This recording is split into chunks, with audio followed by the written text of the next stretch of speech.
Hello friends, welcome to my channel. நம்ம இன்னைக்கு வந்துட்டு இந்த மாதிரி ஒரு டிசைன்ல வந்து ரொம்ப பெர்ஃபெக்ட்டா நீட் ஃபினிஷிங்ல எப்படி பண்றது அப்படினு சொல்லி பார்க்கலாம். இது வந்து பாத்தீங்கனாவே தெரியும் எவ்வளவு நீட்டா நல்லா ஷைனிங்கா எவ்வளவு சூப்பரா இருக்குன்னு சொல்லிட்டு. இந்த மாதிரி நம்ம போடுறப்ப பார்த்தோம்னா அந்த ஜுவல்லரியோட அழகே நமக்கு வந்து பல மடங்கு வந்து அதிகமாகும். இங்க பாருங்க எந்த ஒரு ஓவர்லாப்பும் இல்லாம நமக்கு ஃபினிஷிங் வந்து அவ்வளவு பக்காவா நீட்டா இருக்கு. பார்க்கறதுக்கே வந்து ரொம்ப எலகண்டா தெரியும். இது எப்படி பண்றதுன்னு சொல்லி பார்க்கலாம். வீடியோக்குள்ள போறதுக்கு நம்ம சேனலை என்ன சப்ஸ்கிரைப் பண்ணலாம், சப்ஸ்கிரைப் பண்ணிக்கோங்க. கூடவே இந்த பெல் ஐகானையும் கிளிக் பண்ணிக்கோங்க. அப்பதான் நான் எப்பப்பெல்லாம் வீடியோ அப்லோட் பண்றேன் உங்களுக்கு நோட்டிஃபிகேஷனா காமிக்கும். வாங்க வீடியோக்குள்ள போலாம். கடா பேங்கிலும் அதே மாதிரியே நான் பண்ணியிருக்கேன். இதுக்கு வந்து நான் 12 ஸ்ட்ரென்த்ஸ் எடுத்துக்கிட்டேன். அதே மாதிரியே தான் இருக்கும். பட் நம்ம இதுக்கு வந்து சுத்தம் போது கொஞ்சம் நமக்கு ஓவர்லாப்பிங் வந்து நிறையா இருக்கும். நூல் ஒன்று மேலே ஒன்று வர மாதிரி அதை நம்ம கரெக்டாக எடுத்துட்டு பண்ணோம்னா நமக்கு இதே மாதிரி ஃபைன் ஃபினிஷிங்காக கிடைச்சிரும். இப்போ இதை வந்து டெக்கரேஷன் பண்ணலாம். இப்போ இதுக்கு வந்து ஃபஸ்ட்டு வந்து ஒரு சின்ன பேர்ல் வந்து ஒட்டிக்கிறேன். இந்த பேர்ல் ஒட்டிக்கிறேன்.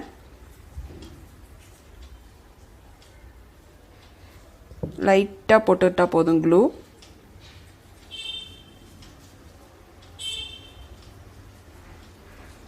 இதுக்கும் அதே மாதிரி தான். இது ஒட்டிட்டு இதில் இருக்க கம்மெல்லாம் சுற்றி ஒட்டிடக்கூடாது. இந்த இடத்துல பட்டா பிரச்சனை, சுற்றி நம்ம வந்து ஸ்டோன்ஸு பேர்ல்ஸ் ஒட்ட போகிறோம். பட் வேறு எங்கேயும் அந்த கேப்பில் பட்டுச்சுன்னா நமக்கு அப்படியே அசிங்கமாக தெரிய ஆரம்பிச்சிடும்.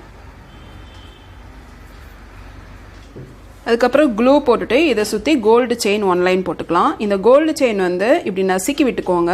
இப்படி சுற்றி இப்படி நசுக்கி விட்டிங்கன்னா உங்களுக்கு வந்து இந்த சின்னதாக இருக்கிறது சுற்றுறதுக்கு ஈஸியாக இருக்கும். இல்லைன்னா பெண்ட் ஆகாது. இப்போ இது ஒரு லைன் போட்டுடலாம். ஒரு லைன் ஃபுல்லாக சுற்றிட்டு கரெக்டாக அந்த இதுக்கு வரும்போது கட் பண்ணிடலாம். இவ்வளோதான். இது அப்படியே வச்சு கட் பண்ணும்போது த்ரெட்டை கட் பண்ணிடாமல் ஜாக்கிரதையாக கட் பண்ணுங்கள். அவ்வளோதான்.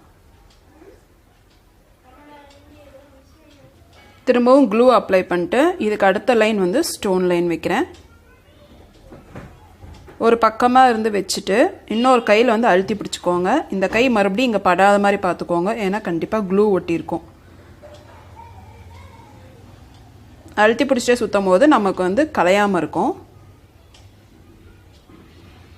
இப்போ கரெக்டாக எவ்வளோ தூரம் வந்திருக்கோ அதுக்கு தகுந்த மாதிரி கட் பண்ணிக்கலாம்.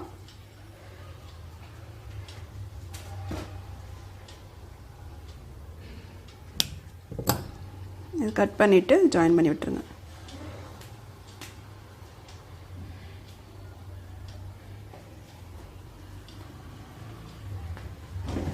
ஒரு ஸ்டோன் எக்ஸ்ட்ரா இருக்குது, அதையும் நான் கட் பண்ணிடுறேன்.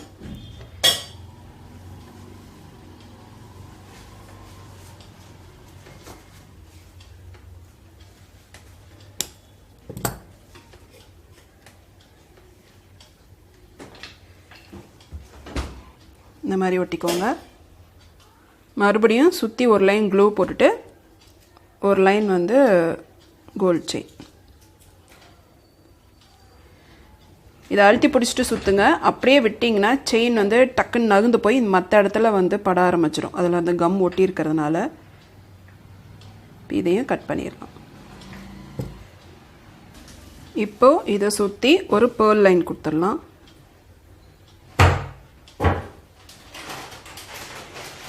பேர்ல் லைன் ஃபுல்லாக அதே மாதிரி அழுத்தி பிடிச்சிட்டு கொடுங்க.